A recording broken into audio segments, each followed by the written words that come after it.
근데 저는 이런 생각이 들어요. 대한민국에 지금 70, 80대 되신 분들이 이 나라 일으켜 세운 거예요. 이 나라 일으켜 세우고 고생이란 고생은 다 하고, 그럼 이제 호강할 때도 됐는데 아직도 뭐가 몸에 뱄냐면 나 같은 게 무슨 호강이야, 이런 생각을 하는 분들이 너무 많아요. 그래서 여러분들 제발 집을 나가세요. 네, 네. 집을 무조건 나가야 돼요. 집을 나가야지 집안에 있으면 안 돼. 그래서 월요일 날은 경복궁이 쉬죠. 화요일 날은 경복궁, 수요일 날은 덕수궁, 목요일 날은 창덕궁, 금요일 날은 국립박물관, 토요일 날은 온양온천. 전철 공짜냐, 온양온천 갔다 오고, 일요일 날은 춘천 갔다 오고, 그렇게 계속 돌아다니는 거예요. 계속 돈 하나도 안 들어요. 다 무료 입장이야. 다 무료 입장. 내가 말하는 데는 다 무료 입장이야. 그렇게 계속 돌아다니다 보면은요, 죽을 때 어떻게 죽는다고? 지쳐서 죽는다니까. 지쳐서. 죽을 때 지쳐서 죽어야 돼. 네, 네. 미국에서는 할머니, 할아버지들 사진을 찍어놔요. 사진을 찍어놓고 3개월 동안 뭐를 시키느냐 하면은, 3개월 동안 뭐를 시키느냐 하면은 운동을 시켜요. 헬스도 하게 하고, 그 다음에 파티도 하게 하고, 럭비도 하게 하고, 그렇게 3개월 동안, 그 3개월 후에 다시 사진을 찍어요. 그랬더니 3개월 전에 찍은 사진보다 3개월 후에 찍은 사진이 훨씬 젊게 보이더라 이거예요. 사람은요, 어떤 마음을 가지고 사느냐에 따라서 생김새도 달라진다는 거예요. 나는 늙었어, 난 이제 죽을 거야, 죽을 날만 계속 기다리고 있잖아요. 그러면 그냥 죽는 거예요. 그리고 제가 권하는 거는 무기력증에 빠지지 않기 위해서 가장 중요한 거 운동하는 거예요. 헬스, 자전거 타는 거. 헬스, 자전거 꼭 타세요. 허벅지에 근육이 풀리잖아요. 그때부터 누워서 똥오줌 싸는 거예요. 여러분들 누워서 똥오줌 싸는 사람들 많이 보셨어요? 아마 내가 제일 많이 봤을 거야. 누워서 똥오줌. 왜냐하면 환자 봉송체 나가니까. 그러면요, 한 5년 10년 누워서 똥오줌 싸는 집에 들어가잖아요. 온 집안에 냄새가 배 있어요. 온 집안에. 그러니 그 집이 기쁨이 있겠어요, 없겠어요? 본인만 삶의 질이 떨어지는 게 아니라 그 가족 전체가 삶의 질이 떨어지는 거예요.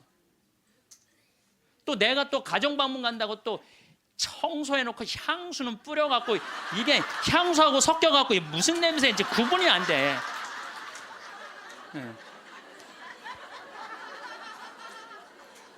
그리고 여기 80 넘으신 분들 가운데 자식이 전화 안 한다고 섭섭해하지 말아요. 자식이 전화 안 한다고. 당연히 잊어먹을 때도 돼요. 그 나이 되면은. 그 나이 되면 잊어먹을 때도 돼요. 어머니 아버지가 있는지 없는지도 모르는데 무슨 전화야, 전화는. 그리고 정 목소리 듣고 싶으면 본인이 하세요. 전화기 째려보고 있지 말고. 1번 누르면 큰아들, 2번 누르면 작은 아들 나오는데 그걸 못하고 이놈의 새끼들이 손가락이 없어, 발가락이 없어, 왜 전화를 안 해? 자기가 하면 되지. 그래서 늙어서는 뭐를 버려야 되느냐면 거지 근성을 버려야 돼요. 누가 나한테 해주겠지, 날 찾아와 주겠지, 이런 생각 절대 하지 말라는 거예요. 오늘도 황창현 신부님의 지혜의 말씀을 통해 여러분의 행복한 노후를 위한 해안을 얻어가시길 바랍니다. 라디오처럼 틀어놓고 들으셔도 됩니다. 영상이 마음에 드신다면 구독과 좋아요 부탁드립니다. 황창현 신부님의 행복특강 지금 바로 시작하겠습니다.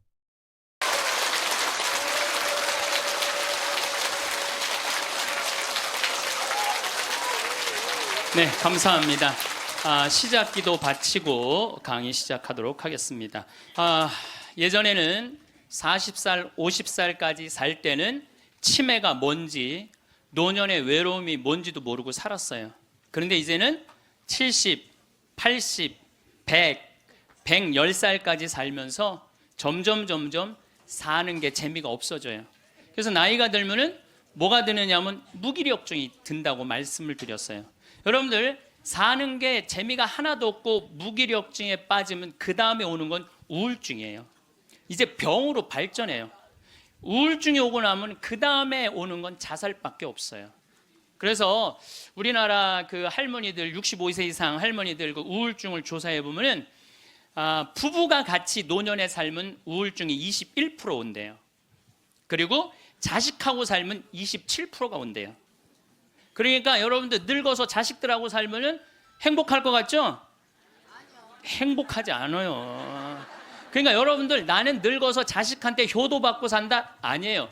나이를 70, 80, 90 넘어가면서 자식하고 살면은요 서름 받고 섭섭하고 또 내 마음 몰라주고 내가 저를 어떻게 키웠는데 나를 이렇게 무시해? 자기 오래 사는 줄 모르고 섭섭한 것만 생각해요. 자기 오래 사는 줄 모르고 섭섭한 것만 생각해요. 그러니까 자식하고 살면은 우울증에 더 많이 걸리는 거예요. 그러니까 여기 계신 여러분들은 늙어서 자식하고 한 집에서 산다는 생각은 아예 머릿속에서 빼버려야 돼요. 빼버려야 돼. 또 문제는 혼자 살면은요 이 우울증은 41%로 늘어나요. 혼자 살면 누가 뭐라 그래도 늙어서는 부부가 같이 사는 게 제일 좋아요. 누가 뭐라 그래도. 그러니까 여러분들 지금 여기 60, 70 되신 분들 50 되신 분들도 마찬가지예요. 내가 지금 자식 걱정하고 뭐 며느리 걱정하고 손자 걱정하고 손녀 걱정할 때가 아니라니까요. 네. 남편 걱정하고 아내 걱정해야지 자식들 걱정할 일이 아니에요. 여러분들 이번에 니마 그 강을 건너지 마오 그거 보셨어요? 네, 보셨죠? 저는 그 니마 그 강을 건너지 마오를 우리 직원들하고 보면서 저는 참 많이 울더라고요. 많이 울었죠 여러분들도. 근데 난 그 우는 게 이해가 안 가. 왜 울어? 여러분들 할아버지 98 조병만 할아버지, 할머니 89 강계열 할머니 여러분들 89, 89살에 눈 오면 눈싸움하고 놀고 그렇잖아요. 낙엽 떨어지면 낙엽 가지고 놀고 꽃 피면 꽃 꽂아서 머리에 꽂아주고 냉이 씻을 때 물에 물장구 치고 놀고. 여러분들 89살, 98살에 그렇게 산다는 건요 늘 내가 강의 때 말하는 대로 사는 분이에요. 얼마나 행복해요. 저는 그 두 분의 이렇게 사는 모습을 보면서 참 보기 좋더라고요. 저렇게 마지막에 아름답고 경치 좋은 데서 자식들하고 안 살고 그 부부가 같이 그렇게 한복 꼭 같은 색깔 입고 얼마나 좋아요. 100살까지 그렇게만 살 수 있다면 여러분들 그건 대복을 탄 거예요. 저는요 중간에 무슨 장면이 나오느냐 하면은 이 할머니 생일날 자식들이 와서 밥을 먹다가 싸워요. 싸우는 거 보셨죠? 네. 뭐 네가 한번 아버지 아팠을 때 병원에 모시고 갔냐, 전화라도 한번 했냐. 그 싸우는 걸 보면서 많은 사람들은 가슴 아프게 생각을 하는데 전 전혀 그렇게 이건 여러분들 모두의 일이에요. 앞으로 대한민국의 모든 집에서 일어날 일이에요. 그리고 나는 그 자식들 100번 이해가 돼요. 100번 그 자식들 이해가 돼요. 여러분들 생각을 해보세요. 98이면 아들이 68살이야. 아들이 68살이면은 자기도 힘들어. 자기도 70에 들어섰는데 98살 먹은 아버지 언제 챙겨요? 98 먹은 아버지. 여러분들 생각을 해봐요. 예, 여러분들 딸이 하나 있는데 40살까지 시집도 안 가고 80 다 된 내 옆에 붙어 살아. 그럼 그 딸 이뻐요, 미워요?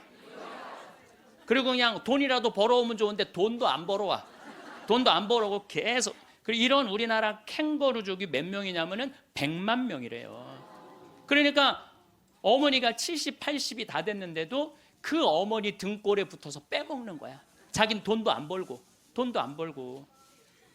여러분들 그런 딸들이 자기가 독립하지 않고 계속 부모 힘들게 하면 그 딸 밉잖아요. 그럼 입장을 바꿔놓고 생각해보자 이거야. 내 나이가 60이 됐는데 아버지가 100살 되도록 안 죽고 계속 내 등에 붙어 살면은 60 먹은 자식은 힘들 것 같아요? 안 힘들 것 같아요? 똑같은 입장이에요. 계산상 안 맞는다는 계산상. 자식을 20년 키웠으면 20년만 얻어 먹어야지. 근데 이제는 20년 키우고 40년, 50년, 60년 얻어먹는다니까요. 지금 50살 되신 분들은 110살까지 산다고 말씀드렸죠? 그러면은 지금 50살 된 분들 110살까지 살면은요, 60살서부터 자식 기대고 산다면은요, 몇 년 얻어먹는 거야? 50년 얻어먹는 거야, 50년. 지금 40살들은요, 120살까지 사는 거야. 그럼 60살서부터 자식 기대서 얻어먹고 산다면은요, 60년 얻어먹는 거야. 20년 기껏 키우고 난 다음에 60년 얻어먹는 게 말이 돼요? 그러니까 이제는 자식하고 산다는 거는 자식이 늙어서 나를 책임진다는 건 상상도 하지 말라는 거예요. 누가 책임져야 돼? 내 인생은? 내가 책임지는 수밖에 없어요. 아니, 제가 늘 드리는 말씀이지만은 저는 고등학교 3학년 때까지 어머니 아버지가 저를 키웠어요. 저는 뭐 우리 집 막내로서 정말 사랑 많이 받고 자랐어요. 그 신학교 들어가니까 누가 날 키워줬어? 교회가 날 키워줬어. 신학교, 교회가. 신부 되고 보니까 너무 고마워. 그래서 20년 동안 나 키워준 어머니 아버지한테 은혜를 갚으리라. 내가 받은 만큼은 돌려주리라. 그래갖고 내가 신부 돼갖고 첫 사목 활동비 받았을 때 45만 원인가 받았어요. 그 24년 전에요. 어머니 25,000원, 아버지 25,000원 용돈 드렸다니까요. 그렇게 20년 동안 한 달도 안 빠지고 용돈 드렸어요. 4년 전에 끝났어. 4년 전에 계산 끝났어요. 그런데도 어머니 아버지가 갈 생각을 안 하네. 아버지 85, 어머니 83인데 너무 정정하신 거예요. 근데 저는 괜찮아요. 왜냐하면 여러분들, 저는 사실은 어머니 아버지를 전 참 많이 사랑해요. 이제는요, 자식이 효도로 부모를 모시는 시대는 끝났어요. 자식이 부모를 얼마나 사랑하느냐가 결정적이에요. 너무 사랑하면 보고 싶잖아. 자꾸 같이 있고 싶고. 사랑은 그거 아니에요? 보고 싶고 같이 있고 싶고. 그러니까 아버지가 85이 돼도 어머니가 83이 돼도 항상 머릿속에는 시간만 되면 아버지, 어머니 보러 가고 싶다. 이 생각을 좀 갖고 있어요. 이건 효도의 차원이 아니에요. 사랑의 차원이지. 그러니까 나는 또 어머니, 아버지가 살아있는 게 좋아. 왜냐하면 어머니, 아버지 죽으면 아무도 없잖아요. 마누라가 있어, 자식이 있어, 누가 있어. 어머니, 아버지 죽으면 끝인데. 그래서 내가 어머니, 아버지한테 꼭 하는 말이 있어요. 올해도 가서 말씀드렸어요. 어머니, 아버지, 내가 70에 은퇴하니까 앞으로 딱 20년만 더 살아라. 그럼 아버지 105, 어머니 103이야. 그러니까 딱 20년만 더 살고 그땐 내가 안 붙잡겠다. 그땐 죽어도 된다. 저는 상관없는데 여러분들은 상관이 있어요. 왜 상관이 있느냐 하면은 70살 된 여러분들, 50, 60살 된 여러분들은 지금 나도 힘들지만 자식 결혼시켜줘야지, 또 뭐 책임져야 될 게 얼마나 많아. 그런데 늙은 어머니, 아버지, 90, 100살 된 어머니, 아버지까지 살아있다면은 이건 너무 힘든 거예요. 너무너무 힘든 거예요. 그러니까 인생이 즐거운 게 아니라 인생이 온통 짐이야, 짐. 그러니까 온통 짐이 되기 싫으면은요, 여러분들, 짐이 되기 싫으면요, 내 인생은 이제 내가 책임지는 거예요. 내 인생을 내가 책임지는 방법은 딱 한 가지밖에 없어요. 자식 학원 끊는 거예요. 자식 학원 끊고 대학 다닌 자식 있으면 휴학시키고, 그리고 결혼은 네가 벌어서 가라고 그러는 거예요. 이 대한민국 이 세 가지가 안 되잖아요. 그럼 모두가 불행할 수밖에 없어요. 근데 우리나라 애들이 지금 얼마나 허약하냐 하면 우리 생태마을은 참 일이 1년 내내 일이 너무너무 많아요. 그래서 사람이 많이 필요해요. 사람이 많이 필요해갖고 내가 고등학교 졸업생들 많이 뽑았어요. 근데 10명 중에 9명은 가요. 일주일도 일을 못하고.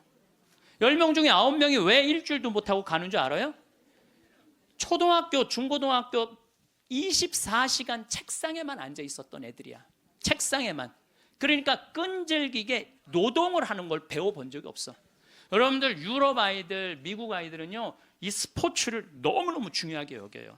그래서 토요일 날, 일요일만 되면은 엄마 아빠들이 애들 운동하는 거 계속 지켜봐요. 그래서 내가 이번에도 그 미국 쪽에 이 워싱턴 쪽에 강의를 갔는데 그러더라고요.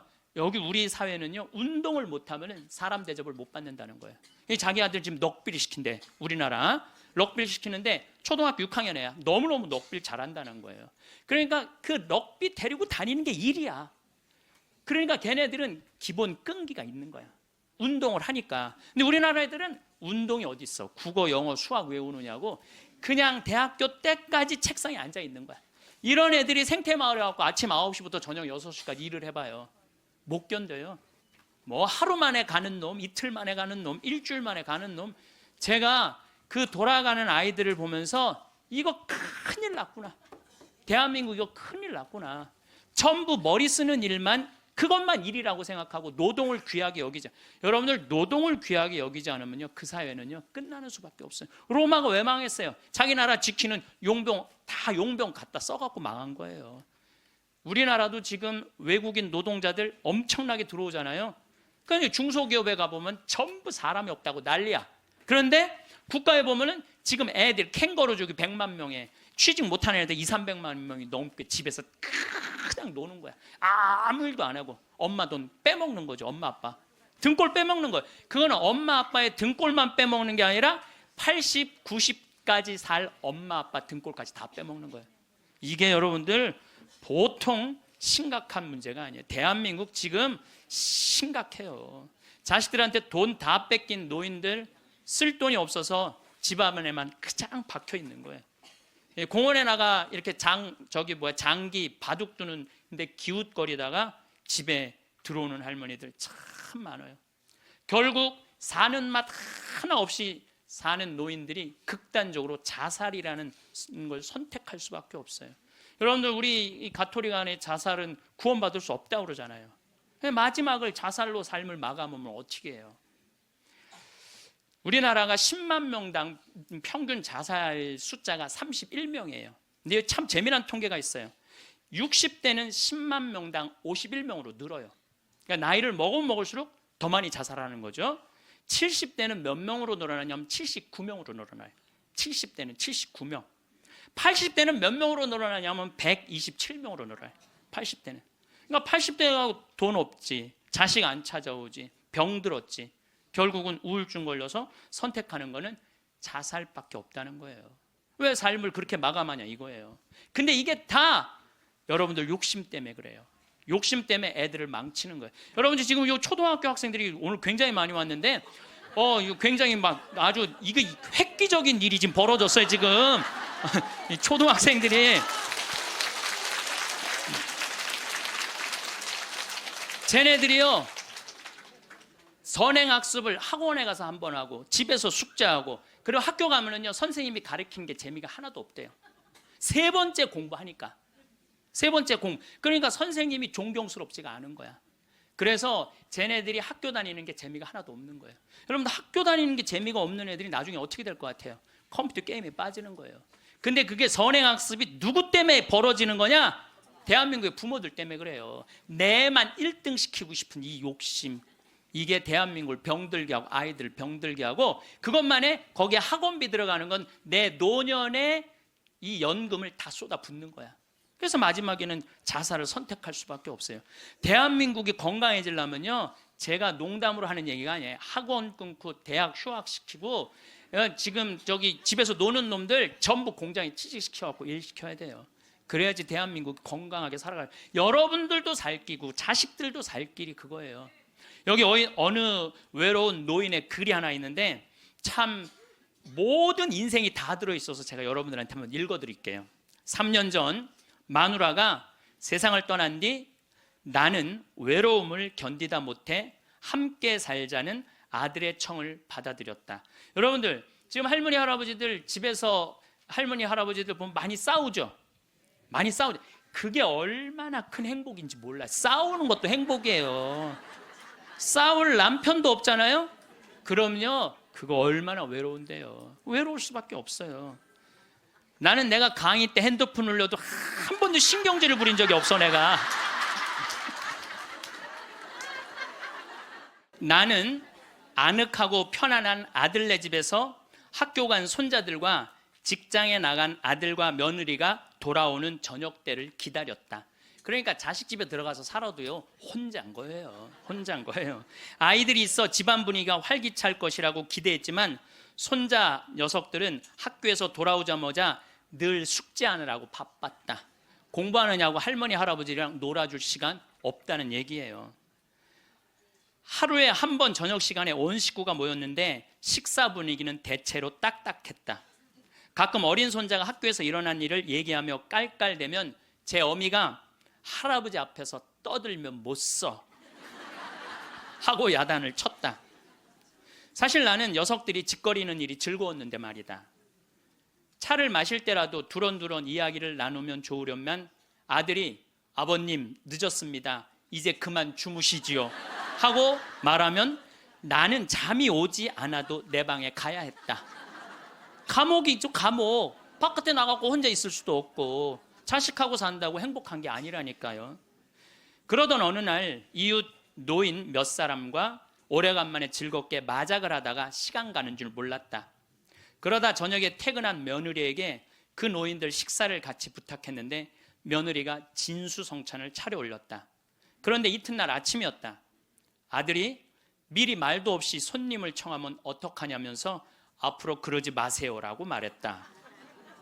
언젠가부터 나는 자주 배가 고팠다. 금방 밥을 먹어도 또 배가 고팠는데 냉장고에 내가 먹을 만한 간식이 없었다. 그래서 나는 매일 늙은 행상한테서 만두를 3상자씩 사 먹었다. 그 뒤로는 뱃속이 편안했고 하루 종일 목소리를 쓰지 않는 나로서는 만두 장수와 이야기 나누는 일도 즐거웠다. 여러분들 늙으면은요, 이 만두 장사랑 얘기 나누는 것도 즐거워. 나하고 누가 말만 해줘도. 그래서 우리 생태마을에 전화해갖고 할머니들요 무지하게 통화 오래 하는 말들이 많아요.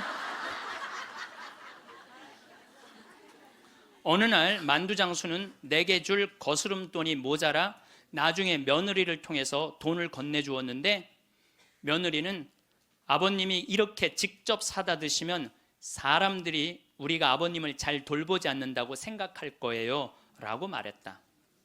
그렇게 2년이 흘렀다. 갈증이 나고 자주 오줌이 마려운 증세가 더 심해져 병원에 갔더니 당뇨병이라고 했다. 아들은 너무 많이 드셔서 그 병에 걸린 겁니다 라고 말했다. 며칠 뒤 내 몸은 회복됐지만 마음은 뒤숭숭했다. 그러다 문득 마누라 장례식 때 보고 여태 만나지 못한 친구가 생각났다. 그때 친구는 장례식장에서 양로원 생활이 즐겁다고 했다. 같은 연배의 늙은이들과 산책도 하고 요리도 하고 밤 늦게까지 얘기도 나눈다며 만족한 표정을 지었다. 내가 들어갈 방도 있냐고 묻자 친구는 자네는 아들과 더불어 만년을 편안히 즐기게 라고 말했다. 여러분들 늙어서요 늙은 친구들하고 어울려서 노는 게 행복할 것 같아요? 나 쳐다보지도 않는 아들하고 사는 게 행복할 것 같아요? 여러분들 여기 지금 늙은 친구들하고 오신 분들 많죠? 네. 아들이 여기 와서 놀아줄 수 있어요? 못 놀아줘요? 못 놀아줘요. 그러니까 이 생각을 바꿔야 된다는 거예요. 그냥 돈을 꾸리고 아껴서 그 옆에 있는 소중한 친구하고 밥 한 번 사 먹을 생각 안 하고 자식 뒷돈 대줄 생각만. 그 정신 나간 엄마 아빠들이라는 거예요. 그러면 나는 그 친구의 말에 공감했지만 이미 3년을 편안하게 보냈으니 그것으로 족하지 않는가. 나는 자리에서 일어나 주섬주섬 짐을 꾸렸다. 옛 친구들이 있는 곳으로 가기 위해. 제가 가끔 삼성 노블 카운티 또 유무상통 마을 그야말로 돈이 있는 할머니 할아버지들 노인 요양시설에 가서 강의를 해요. 그분들 참 멋지게 살더라고요. 해주는 밥 딱딱 먹고 수영장 있고 삼성 노블 카운티는 골프 클럽도 있더라고. 같이 골프도 치러 다니고. 여러분들 다 하실 수 있어요. 뭐만 하면 학원만 끊으면 욕심만 버리면 여러분들 다 하실 수 있어요. 대한민국은요 지금 얼마든지 행복하게 살 수 있는 길인데 이놈의 욕심이 지금 대한민국을 막고 있는 거예요.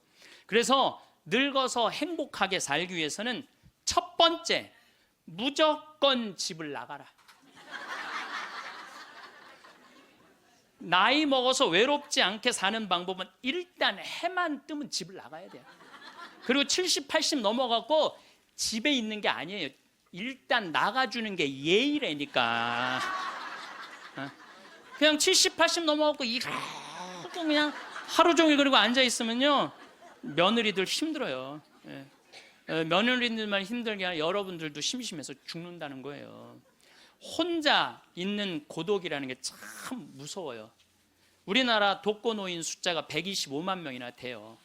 어떤 모양으로든 함께하는 방법을 찾아야 돼요. 가끔 1박 2일씩 사라져 주는 것도 예의야. 그래서 우리 생태마을에 오는 것도 예의예요, 예의. 저는 우리 생태마을에 봄만 되면은 할머니 4분, 5분이요 어울려서 생태마을에 오셔서 월요일부터 금요일까지 쉬고 가요. 월요일부터 금요일까지 쉬어봤자 13만 원밖에 안 돼요. 아니 여러분들 일주일 동안 내 손으로 밥 안 하고 먹여주지, 재워주지, 찜질방 있지, 산책로 있지, 미사 있지, 강의 있지. 1년에 한두 번 13만 원 위해서 나를 못 써요? 근데 그 할머니들이 이제 몇 년을 오는데 그 할머니들이 나한테 이구동성을 하는 얘기가 있어요. 신부님 말대로 집 잡혀서 이렇게 내가 쓰다 보니까 인생이 너무 즐겁다는 거야. 인생이 너무 즐겁다는 거야. 집 잡혀서 쓰다 보니까 인생이 너무너무 즐겁다는 거야. 사는 게 너무 행복하다고 그래요. 요즘 우리 어머니 친구들이 매일 모여서 우리 집에서 먹고 막 춤도 춘대. 음악 틀어놓고 춤도 추고. 그리고 또 뭐예요? 니마 그 강을 건너지 마오도 가서 보고 국제시장도 가서 보고 왔는데 평생 영화 안 보러 가시던 분인데 요즘 보러 다녀요. 80세 돼 갖고. 근데 어머니가 하시는 말씀이 이제 사는 게 재밌대. 쓰니까 재밌는 거 쓰니까. 여러분들 국제시장에 유일한 내 귀에 들어오는 단어가 딱 하나 있어요. 이 한덕수라는 친구가 함흥 일사후퇴에서 오잖아요. 네가 장남이니까 네 책임져지라고. 그러니까 이제 자기가 대학도 못 들어가고 파독 광부가 되죠. 그런데 다시 돌아와요. 해양대학에 합격을 해요. 돌아와서. 근데 베트남 또 참전을 가요. 동생하고 꽃분이네 가게 그거 구한다고. 근데 그 부인이 한마디 해요. 당신 왜 가족을 위해서만 사느냐고. 당신을 위해서도 살으라고. 당신을 위해서도 살으라고. 그런데도 이 사람은 끝까지 가족을 위해서 마지막까지 살죠. 그 여의도에서 막순이라고 함흥에서 놓친 그 이제 미국에 이제 입양돼 갖고 정말 눈물 콧물 다 빼죠. 우리나라 그 의사 선생님들이 100살 넘은 분들한테 문의를 했어요. 손수건 있어요. 걱정하지 마세요. 여러분들이 너무 많아 갖고 지금 더워서. 또 강원도는 오늘 영하 17도예요. 영하 17도라 내복을 입고 왔더니 우리는 내복을 안 입으면은 추워서 못 살아요. 어쨌거나 100살 넘은 분들한테 물어봤어요. 이렇게 100살까지 어떻게 건강하게 사느냐고. 근데 100살 넘은 모든 분이 똑같이 뭐라고 얘기냐면 해만 뜨면 집을 나간다는 거예요. 여러분 오늘 해만 뜨면 여기 나오니까 좋아요 안 좋아요? 좋잖아. 천주교가 얼마나 할 일이 많아요. 그래서 여러분들 나는 성당 다니는 거 나이 먹어서 참 좋다고 생각해. 성당 다니는 거. 성당 갈 때까지 걸어가요 안 걸어가요? 걸어. 올 때 걸어오고. 그리고 또 우리 천주교가 미사 참여할 때 그냥 놔둬요. 일어나라 앉아라 들어와라 나가라. 얼마나 많이 시켜 미사 때마다. 그리고 여러분들 나이 먹어서요 이렇게 많은 사람들 속에 어우러져 있으면요 자기가 의식이 젊어진대요. 그래서 뭐가 안 걸리냐면 치매가 안 걸리는 거예요. 치매가. 그래서 레주하는 할머니들이 되게 자다가 돌아가신대. 많이 끝까지 활동한다가 지쳐서 죽는 거예요. 지쳐서. 레주하는 할머니들이 끝까지 활동하다가 지쳐서 죽는 거예요. 지쳐서. 또 나이 먹어갖고 좋은 건 춤추는 거예요. 이게 나이 먹고 춤처럼 좋은 게 없다는 거예요. 가장 자연스러운 운동 중에 하나가 춤이라는 거예요. 그래서 요새 노인복지관에서 춤 프로그램이 참 많잖아요. 가서 춤만 추세요. 또 눈이 맞아갖고 막 뭐 결혼을 하느니 마느니.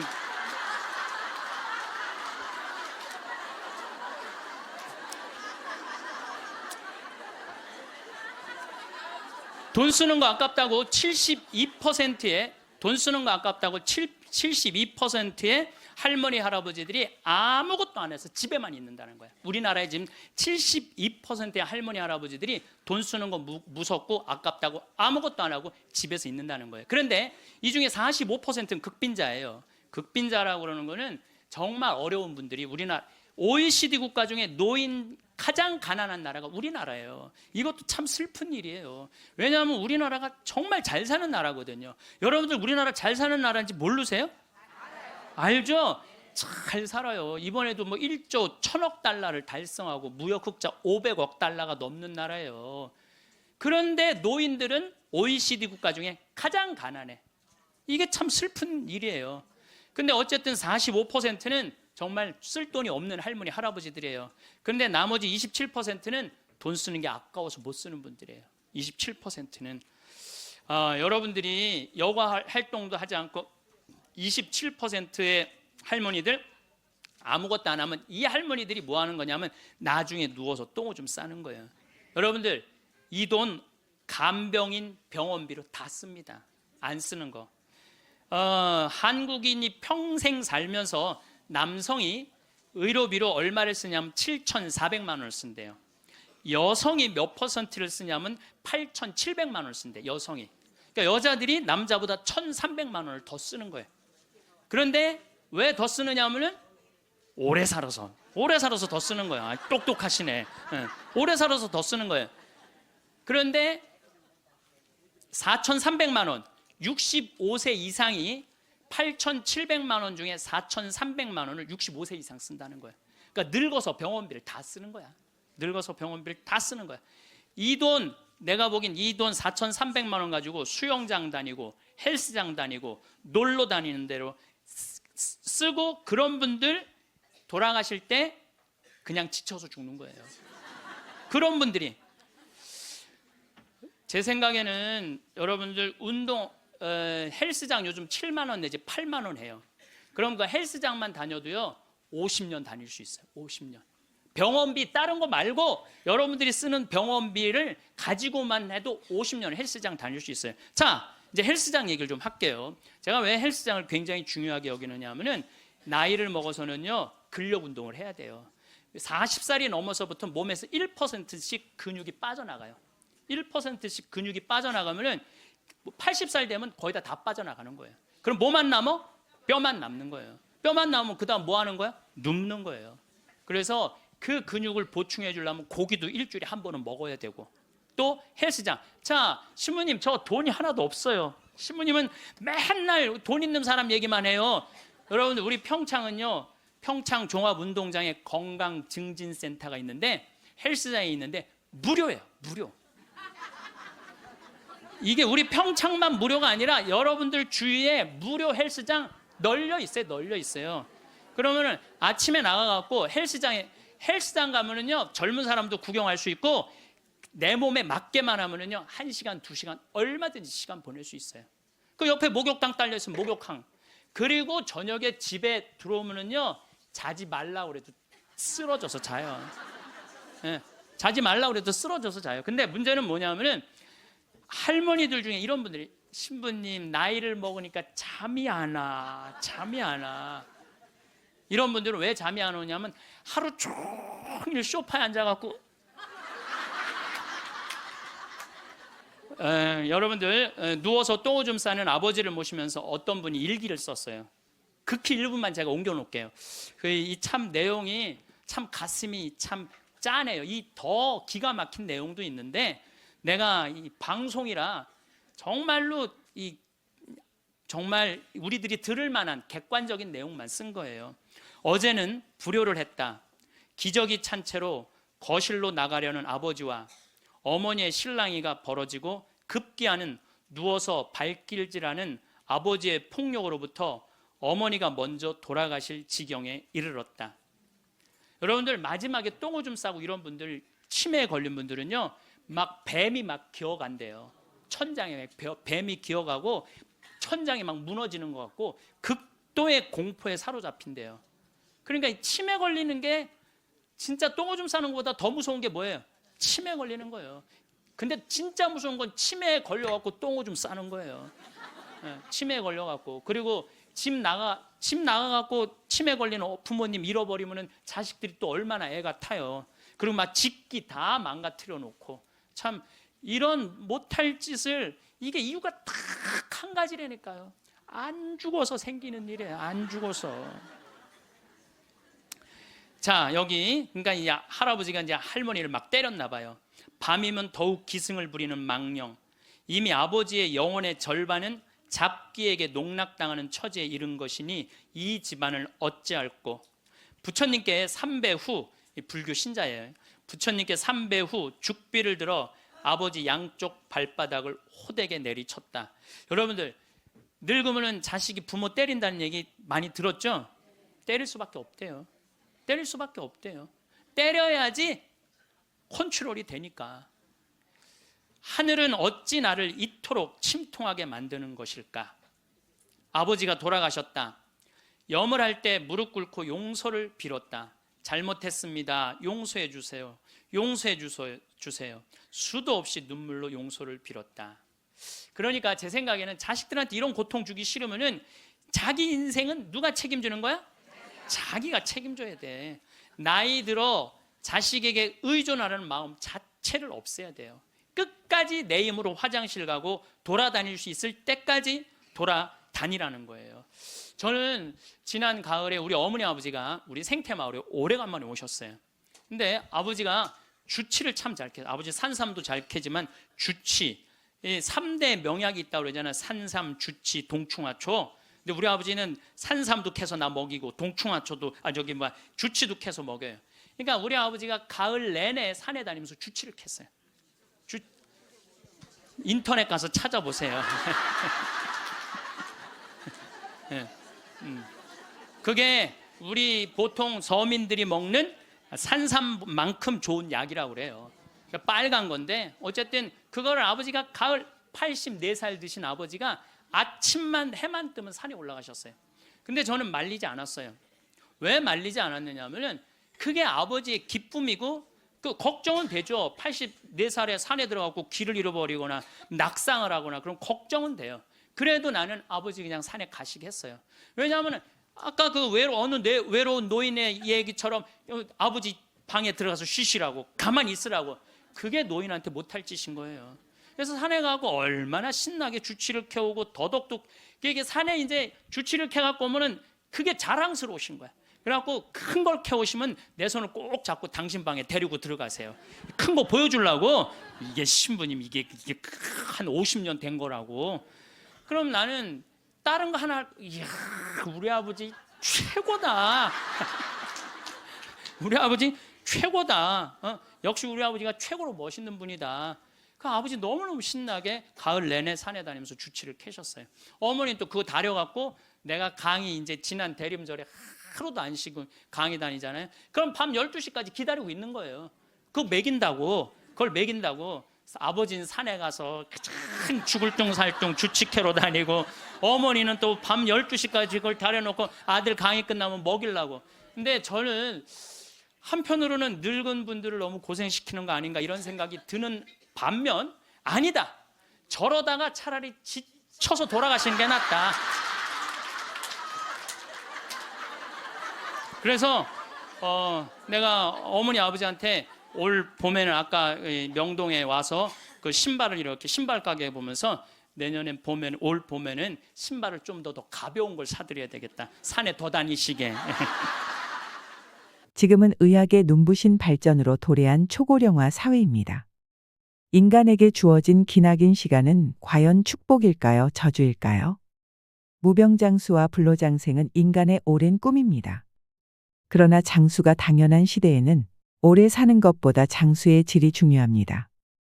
오래 사는 것에 만족하는 게 아니라 연장된 인생을 어떻게 보낼지가 중요해지기 때문이죠. 60대에는 40명 중 1명 정도였다가 80대에는 3명 중 1명꼴로 앓는 이 병은 과연 무엇일까요? 바로 인지장애입니다. 다시 말해 이 숫자는 기억을 잃어가는 인구의 비율인 셈이죠. 이처럼 인지장애는 70대에 이르면 갑자기 증가하기 시작해서 80대에는 60대보다 12배나 많아집니다. 인지장애가 발생하는 이유는 여러 가지가 있겠지만 60, 70대에 어떻게 살았는지와 깊은 관련이 있습니다. 열심히 일하고 배우면서 뇌 운동을 게을리하지 않는 삶의 방식이 인지장애를 앓을 확률을 낮춰줍니다. 이렇게 본격적인 노인으로 진입하는 관문인 80세의 벽을 수월하게 넘는다면 더욱 오랫동안 건강하게 살 수 있는데요. 100세 인생의 마지막 단계인 80세 이후의 20년을 아름답게 보내기 위해서는 그에 앞선 20년인 60, 70대의 인생이 매우 중요합니다. 이 시기의 몸과 마음 관리가 이후 30년의 삶을 결정하기 때문입니다. 여러분들도 지금까지의 생활 습관을 조금만 달리하면 인생 최고의 30년을 맞이할 수 있는데요. 오늘은 70세의 정답이라는 도서를 바탕으로 죽지 않는 인생 100년이 된 현실에서 건강한 노후를 위해 어떻게 대응해야 할지 알려드리겠습니다. 먼저 첫 번째, 나이 들수록 외모에 신경을 쓰셔야 합니다. 심리치료법 중에 행동을 변화시켜서 감정을 조절하는 행동치료라는 방법이 있습니다. 흔히 알고 있는 인지치료와 대응하는 개념으로 이전과는 다른 새로운 경험을 시도하거나 낡은 습관을 바꿔서 마음을 치료하는 방법입니다. 이는 60에서 70대 노인이 젊어지는 방법으로도 딱 들어맞습니다. 기분이 좋지 않을 때 억지로라도 화장을 하고 머리를 다듬으면 마음이 한결 나아집니다. 보통은 행동보다 마음이 먼저라고 생각하기 쉽지만 때로는 마음이 행동의 지배를 받습니다. 다시 말해 예쁜 옷을 입거나 보톡스로 주름을 펴는 등 외모에 신경을 씀으로써 감정까지도 조절할 수 있습니다. 따라서 고령자일수록 외모 관리가 중요합니다. 반대로 노인임에도 외모에 신경을 쓰는 사람은 대체로 건강합니다. 요양원에는 보통 출장 미용사가 정기적으로 찾아와서 커트와 파마, 염색 등의 유료 서비스를 진행하는데 직원들에게 물어보면 이러한 서비스를 이용하는 사람들은 대체로 인지장애 단계가 낮고 진행 속도도 더디다고 합니다. 두 번째, 의사의 말을 주의해야 합니다. 의사의 지시대로 잘 따른다면 건강 장수할 수 있다는 생각은 이제 버리는 편이 좋습니다. 70대가 되면 의사의 발언에 대해 조심해야 할 포인트가 하나 있습니다. 의사는 장수 전문가가 아닙니다. 자신의 전공인 한 장기의 스페셜리스트에 지나지 않는다는 점인데요. 원래 의사나 임상 교수들이 말하는 몸에 좋다는 말은 자신의 전문 장기에 좋다는 것을 의미합니다. 순환기내과 의사가 콜레스테롤 수치를 낮추라고 말하는 것은 심근경색으로 죽는 사람이 줄기 때문이죠. 그러나 실제로 콜레스테롤의 저하는 면역 기능을 저하시킵니다. 이는 역으로 암으로 사망하는 사람이 증가한다는 의미와도 같습니다. 전체적으로 보면 콜레스테롤이 높은 사람이 비교적 장수한다는 조사 결과가 다수 나와 있으며 그 반대는 거의 없습니다. 호흡기내과 의사는 호흡기 건강을 위해, 소화기내과는 소화기 건강을 위해 환자를 진찰하고 있는 것에 불과합니다. 의사가 몸에 좋고 나쁘다고 말하는 것은 자신이 전문으로 하는 장기에 있어서 좋은지 나쁜지를 말하는 것뿐입니다. 즉, 장수를 위한 전문적인 의사는 없습니다. 인간의 몸 전체를 보고 어떻게 하는 것이 몸에 좋고 어떻게 하면 몸에 나쁜지 말해주는 의사는 거의 없다는 말인데요. 40대, 50대의 심근경색이 되어 돌연사하고 싶지 않다면 이러한 스페셜리스트 의사에게 진찰을 받는 것도 의미가 있을 것입니다. 순환기내과 의사에게 진찰을 받는다면 심각한 심장 질환을 예방할 가능성은 있습니다. 하지만 70대가 되면 신체의 모든 장기의 활동력이 떨어집니다. 어떤 장기의 스페셜리스트의 말만 그대로 받아들이면 진찰받고 있는 장기는 좋아져도 다른 장기에 지장이 생깁니다.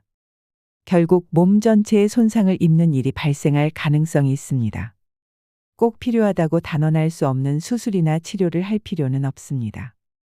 의사가 시키는 대로 하고 결과적으로 생활의 질을 떨어뜨리는 경우는 자주 생길 것입니다. 최악의 경우 어쩌면 수명을 단출시킬 수도 있습니다. 그렇게 되지 않기 위해서라도 70대가 되면 의사의 말을 액면 그대로 믿어서는 안 됩니다. 특히 중병을 앓는 경우 대학 교수라는 직함을 가진 의사를 그다지 신용하지 않는 편이 좋을 것입니다. 그들은 전형적인 스페셜리스트이며 고령자를 진찰하는 경험이 적은 의사가 많습니다. 앞으로 의사가 뭐라고 해도 그냥 고개만 끄덕이지 말고 스스로 생각하는 습관을 들이셔야 합니다. 과연 이 지시에 따라야 내가 오래 살 수 있는가? 내가 원하는 대로 만년을 건강하게 살 수 있는가를 스스로 생각하는 것입니다. 그러기 위해서는 자신 나름의 정보 수집이나 다른 의사의 진단을 듣는 등의 노력을 아끼지 마셔야 합니다. 세 번째, 퇴직 후에도 일해야 늙지 않습니다. 70대의 생활 방식은 참으로 중요합니다. 간병을 받는 환자가 되는 시기를 가급적 늦추고 80대 이후에도 건강하게 보내기 위한 마지막 활동기이기 때문입니다. 정년 연장이나 정년 후에 재고용 등 고령이 되어도 일하는 환경이 준비되고 있지만 그래도 70대가 되면 근무하던 회사를 그만두고 퇴직하시는 분들이 많을 텐데요. 70대 때 단번에 늙는 사람은 전형적으로 은퇴한 직후부터 일체 활동을 그만두는 경우입니다.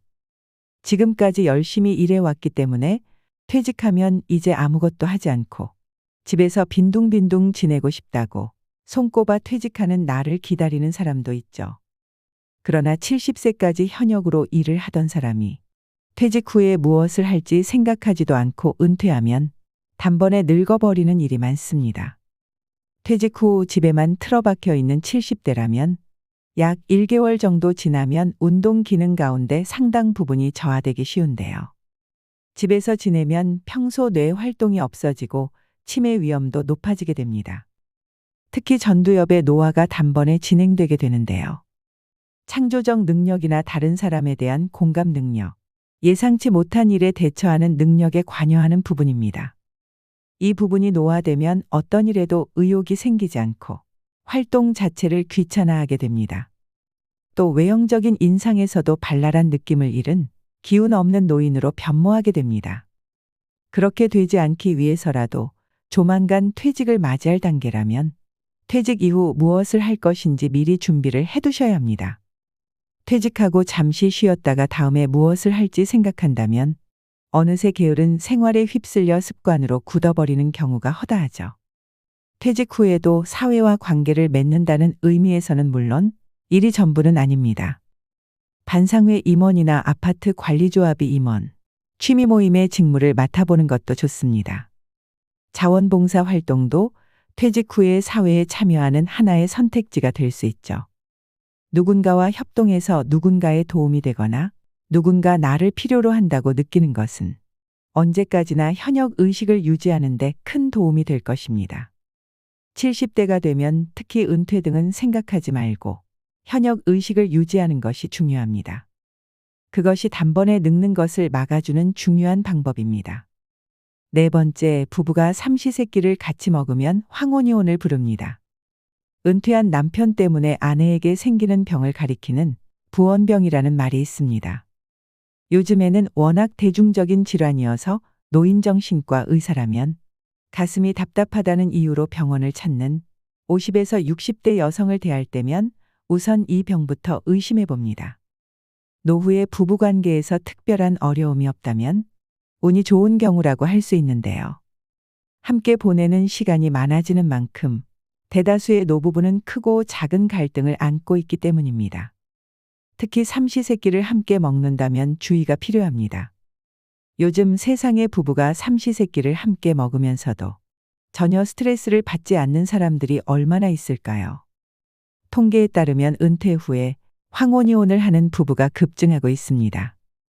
25년 이상 같이 살아온 노부부들의 이혼이 최근 10년간 2배 이상 늘었는데 대부분은 아내의 요청에서부터 시작된 것이라고 합니다. 잠시 외출이라도 하려 들면 남편은 어디 가냐, 점심은 어떻게 할 거냐, 몇 시에 올 거네, 라며 연달아 질문을 날립니다. 한술 더 떠서 자기도 같이 가자는 남편까지 있습니다. 이러니 아내들은 물에 젖은 낙엽처럼 끈적끈적 달라붙는 남편에게 정이 떨어지지 않을 수 없습니다. 다섯 번째, 2주간 집에 있으면 7년치 근육이 사라집니다. 노년이 되면 조금만 집에 있는 시간이 길어져도 운동 부족으로 이어져서 하반신 근육이 감소하기 시작합니다. 75세 이상이 2주간 움직이지 않으면 7년간 움직이면서 쌓아왔던 근육이 사라진다는 연구 결과도 있습니다. 또 고령자가 운동량이 부족하면 식욕이 떨어져서 영양 부족 상태에 빠질 위험이 큽니다. 집 밖을 나서지 않는다면 체력 저하는 물론이고 인지장애나 각종 성인병에 걸리기 쉽습니다. 6번째, 70대의 현명의 의사 선택법. 70대가 되면 의사가 말하는 것을 맹신하거나 과도한 기대를 품는 것은 그만두는 편이 낫습니다. 그러나 실상 고령자라면 어떤 이유로든 통원할 수밖에 없는 사람이 많을 것입니다. 그때 어떤 의사를 선택하면 70대, 80대 이후에도 건강하게 살아가는 데 도움이 될까요? 만년의 일상생활을 고려할 때 의사 선택도 매우 중요한 포인트입니다. 가장 손쉽게 의사를 구분하는 방법은 약물에 대해 이야기를 해보는 것인데요. 예를 들어 혈압약을 처방받아 복용 이후 상태가 좋지 않다면 이 약을 먹으면 몸이 나른해요. 약을 바꾸면 머리가 멍해져요 등 솔직하게 상담을 해봐야 합니다. 상태가 썩 좋지 않다고 호소해도 혈압은 정상입니다. 그럴 리가 없습니다. 약 끊고 죽고 싶지 않잖아요라며 상대해 주지 않고 처방해 준 약을 다시 생각해 주지 않는 의사라면 지금부터라도 그 의사에게 진찰을 받으시면 안 됩니다. 고령이 되면 신체 기능도 개인차가 커지기 때문에 같은 약을 먹어도 아무렇지 않은 사람도 있고 나른함이나 휘청거림, 졸음 등의 증상이 발현되는 사람이 있습니다. 그런데도 몸에 좋으니 마시라고 교과서처럼 진료하는 의사라면 70대 이상의 고령자를 대상으로 하는 의사로선 불안할 수밖에 없습니다. 원래 이런 부류의 의사들은 고령자를 진찰하는 경험이 적거나 고령자를 진료하는 기본을 모를 가능성이 있습니다. 가능한 한 피하는 것이 현명합니다. 70대 고령자가 진찰을 받는다면 가능한 한 고령자를 진찰해 본 경험이 있고 환자가 고통 없이 편안하게 생활할 수 있는 것을 제일 먼저 고려하는 의사가 이상적입니다. 그런 의사라면 환자가 70대, 80대가 되어도 건강하게 생활해 나가는데 안심하고 맡길 수 있다고 생각합니다. 반대로 환자의 삶의 질보다는 자신의 집단에 집착해서 치료법을 강요하거나 특히 고령자의 신체를 이해하지 못하는 융통성이 없는 꽉 막힌 의사라면 진찰과 처방 이후 삶의 질을 떨어뜨릴 수 있습니다. 제대로 된 의사라면 약을 상담받을 때도 환자의 하소연을 잘 듣고 약이 맞지 않았군요. 죄송합니다. 이번에는 이 약을 시험해 봅시다 등으로 대응해 줄 것입니다. 이런 사람이면 고령자에게도 단골 의사가 될 것입니다. 7번째, 노력했느냐 안 했느냐에 따라 훗날은 큰 차이가 납니다. 80세의 치매가 진행되어 대화가 잘 되지 않는 사람이 있는가 하면 그 나름대로 지금까지 일이나 지적인 활동을 계속하는 사람이 있죠. 아울러 노벨상을 받아 훌륭한 연설을 할 수 있는 사람마저도 있을 것입니다. 눕는 행위가 노화를 재촉합니다. 눕기만 하는 생활을 하거나 일상에서 간호가 필요한 사람도 있고 매일 산책하거나 수영이나 골프 등 스포츠를 즐기는 80세 노인도 있을 수 있습니다. 즉 고령자가 되면 신체 능력과 뇌 기능에서 개인차가 많아지는데요.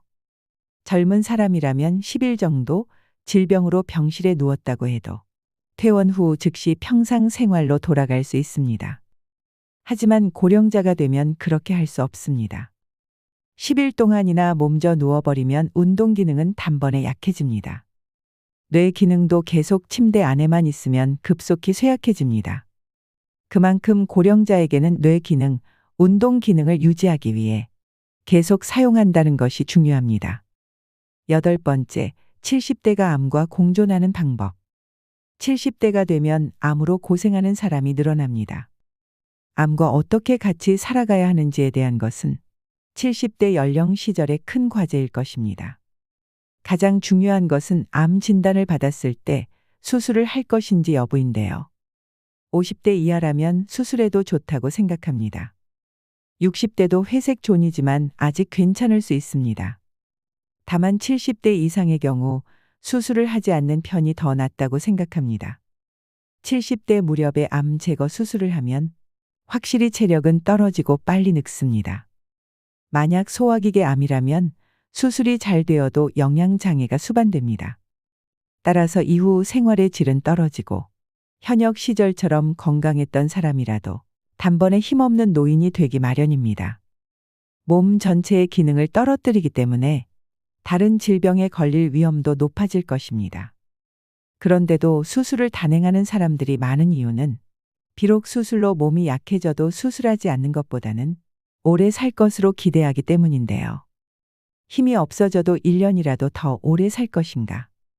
아니면 몇 년 빨리 죽는다 해도 건강한 상태를 살 것인지 어느 쪽을 선택할 것인가 하는 결정에 직면하게 됩니다.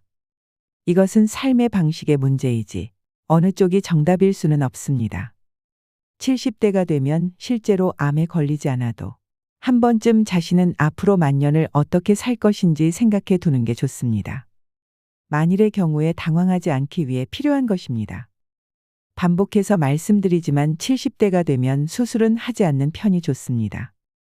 70대에 암이 발견된다면 수술을 해도 하지 않아도 큰 차이는 없습니다.